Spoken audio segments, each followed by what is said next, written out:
பட்டுக்கும் அரிசிக்கும் பேர் போன ஆரணைக்கு வந்திருக்கிறேன்.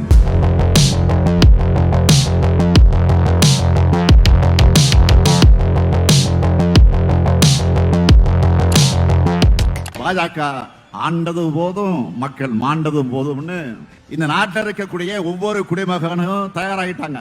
ஜூன் 3 நம்முடைய தமிழக தலைவர் கலைஞருடைய 100 நிறைவு.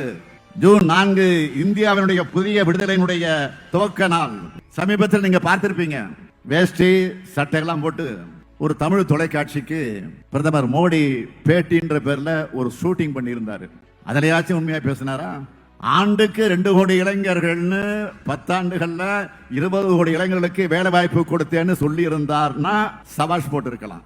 கருப்பு பணத்தை மீட்டுட்டேன், எல்லா பேங்க் அக்கவுண்ட்லையும் 15 லட்சம் ரூபாய் போட்டுட்டேன்னு சொல்லி இருந்தா கை தட்டி இருக்கலாம்.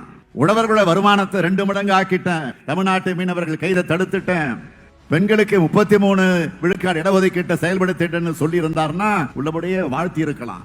ஆனா அந்த பேட்டியில இது எதுவும் இல்லையே. அந்த பேட்டியை முழுசா பார்த்தவங்க அது நியூஸ் டைமா இல்ல காமெடி டைமான்னு கொஞ்சம் கன்ஃபியூஸ் ஆக்கிட்டாங்க. ஏன்னா அமலாக்கத்துறை நடவடிக்கைகளுக்கும் தனக்கு எந்த சம்பந்தமுமே இல்லைன்னு ஒரு உருட்டாரு பாருங்க. பேட்டி எடுத்தவங்களும் ஆடி போயிட்டாங்க. அடுத்தடுத்து 2 பேரிடர்களை சந்திச்சோம். பாதிக்கப்பட்ட மக்களை சந்திச்சு பிரதமர் ஆறுதல் சொல்லல, கேட்ட நிதியும் தரல.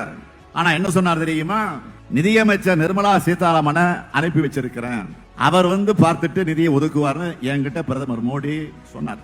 சொன்னபடி நிர்மலா சீதாராமன் மட்டும்தான் வந்தார். ஆனா நிதி வரல. நிதி ஒதுக்காம என்ன சொன்னாரு? நீங்க சும்மா கேட்கறது போலாம் தர முடியாதுன்னு நக்கலா பதில் சொன்னாரு.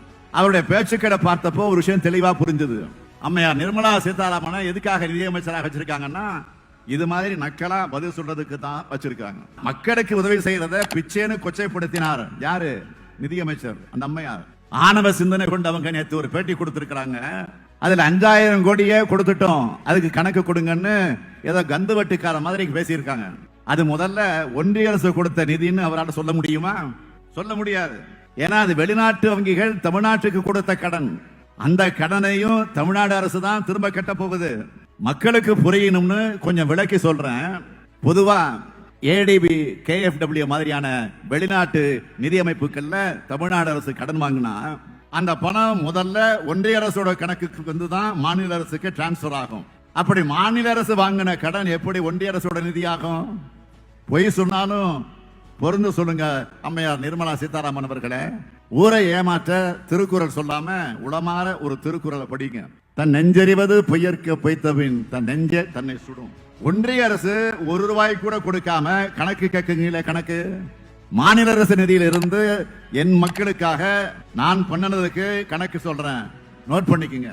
மிக்ஜாம் புயலால் சென்னை மற்றும் 3 சுற்றுப்புற மாவட்டங்களில் ஏற்பட்ட பாதிப்புக்கு 10 அரசாணைகள் வெளியிட்டு 2476 கோடி ரூபாய்க்கு மேல மாநில அரசே நிவாரண உதவிகளை செஞ்சிருக்கு. டெல்டா மாவட்டங்கள் ஏற்பட்ட பாதிப்புக்கு ஒன்றிய அரசு நிதி கொடுக்கல. ராமநாதபுரம் மாவட்டத்தை வறட்சிக்கு ஒன்றிய அரசு நிதி கொடுக்கல.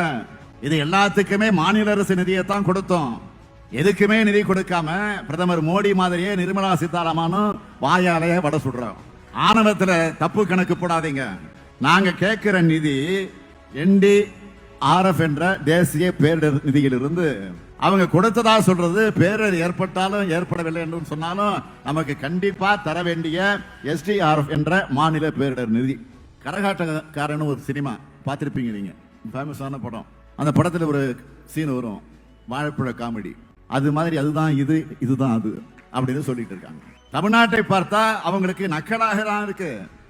ஆன்மீகத்தோட முக்கியமான அடையாளமாக இருக்கிற நகரங்கள்ல ஒண்ணு இந்த திருவண்ணாமலை. மதவாதத்துக்கு தான் நாங்க எதிரிகளை தவிர மதத்துக்கு எதிரிகள் அல்ல. கலைஞர் ஸ்டைல்ல சொல்லட்டுமா? கோயில் கூடாது என்பதில்ல, கோயில் குடியவர்களின் கூடாரமாகி விடக்கூடாது என்பது எங்கள் எண்ணம். நான் முதலமைச்சரா பொறுப்பேற்றுக்கிட்ட பிறகு அதிகமான அரசு விழாவில் நான் எதுல கலந்துக்கிட்டேன் பாத்தீங்கன்னா இந்து சமய அறநிலையத்துறை சார்பில் நடைபெறுகிற விழாக்கள் தான். அந்த அளவுக்கு ஏராளமான பணிகள் மிக சிறப்பாக செஞ்சுக்கிட்டு இருக்கோம். 5000 கோடி ரூபாய் மதிப்பிலான கோயில் சொத்துக்களை மீட்டு இருக்கணும். 1500 கோயில்களுக்கு குடமுழுக்கு செஞ்சிருக்கோம். இறைவனுடைய கோயில் சமத்துவம் நிலவணும்னு அனைத்து சாதியினரும் அர்ச்சகம் என்ற சட்டத்தை நிறைவேற்றி காட்டியிருக்கிறோம். ஆலயங்கள்ல அன்னை தமிழ் ஒலிக்க ஏற்பாடு செஞ்சிருக்கிறோம். அதனால்தான் பக்தர்கள் போற்றும் அரசாகவும் அற்பர்கள் கதரும் அரசாக நம்ம திராவிட மாடல் அரசு இருக்கு. மக்களை பண்படுத்தத்தான் ஆன்மீகத்தை பயன்படுத்தணுமே தவிர பாஜக மாதிரி மக்களை பிளவுபடுத்த பயன்படுத்தக்கூடாது. நடக்கிறது இந்தியாவை யார் ஆளணும் என்பதற்கான நாடாளுமன்ற தேர்தல். இந்தியா கூட்டணி தான் ஆளணும்னு நாம சொல்றோம். ஆனா அதிமுகவை பொறுத்த வரைக்கும் யார் ஆளணும்னு சொல்லாம, யார் ஆளக்கூடாதுன்னு சொல்லாம, யார் தான் உண்மையான எதிரினே தெரியாம, எதுக்காக தேர்தலில் நிக்கிறோங்கிறதே தெளிவே இல்லாம கள்ள கூட்டணிக்கு ஆதாயம் தேடித்தர களத்துக்கு வந்திருக்கிறார் பழனிசாமி. பழனிசாமி தமிழ்நாட்டுக்கு மட்டும் துரோகம் செஞ்சவர் இல்ல, தன்னை சுத்தி இருந்த அத்தனை பேர் முகத்திலையும் குத்துனவர். அவருடைய பிளாஷ்பேக் என்ன கொஞ்சம் இறைவன் பண்ணி பார்ப்போமா? அம்மையார் ஜெயலலிதா மறைந்த பிறகு பழனிசாமி முதல்ல சசிகலா அணியில இருந்தார். அம்மையார் சசிகலா முதலமைச்சர் ஆகணும்னு முயற்சி பண்ணப்போ பன்னீர்செல்வம் தர்மயுத்தம்னு ஒண்ணு காமெடி பண்ணாரு. இந்த நிலைமையில அம்மையார் சசிகலா சிறைக்கு போக அந்த அம்மையார் கால் நோக்கி ஊர்ந்து தவழ்ந்து கூவத்தூர் கவனிப்புகளால முதலமைச்சரானார் பழனிசாமி. உடனே டிடிவி தினகரனுக்கு ஓட்டு கேட்டு போனார். ஆர்கே நகர் எலெக்ஷன் கேன்சல் ஆயிடுச்சு. கட் பண்ணா பன்னீர்செல்வம் கூட கூட்டணி சேர்ந்து அதே தினகரனுக்கு எதிராக பிரச்சாரம் பண்ணிட்டு இருந்தாங்க. அடுத்த பொதுக்குழுல பன்னீர்செல்வத்திற்கு வாட்டர் பாட்டில் மரியாதை பண்ணாங்க. இப்படி ஒரு மெகா சீரியல் எடுக்கிற கதை மாதிரி குழப்பங்கள் நிறைந்த துரோக கதை தான் பழனிசாமியோட கதை. இப்போ பிரிஞ்சு போனவங்க பாஜக கூட நேரடி கூட்டணியாகவும் பழனிசாமி கள்ள கூட்டணியாகவும் வந்திருக்காங்க. தமிழ்நாட்டை வஞ்சித்த பாஜக, அதுக்கு துணை போகக்கூடிய பாமக, தமிழ்நாட்டை பாழ்படுத்தின அதிமுக என்ற இந்த துரோக கூட்டணியை ஒரு சேர வீழ்த்துங்கள். மீண்டும் அழுத்தம் திருத்தமாக சொல்லுகிறேன், நீங்கள் அளிக்கிற வாக்குதான் இந்தியாவை காப்பாற்றும், தமிழ்நாட்டை காப்பாற்றும், எதிர்கால தலைமுறையை காப்பாற்றும், பாசிசத்தை வீழ்த்த இந்தியாவை காக்க உங்கள் ஸ்டாலின் அழைக்கிறேன். 40 நமதே, நாடும் நமதே. 40 நமதே, நாடும் நமதே.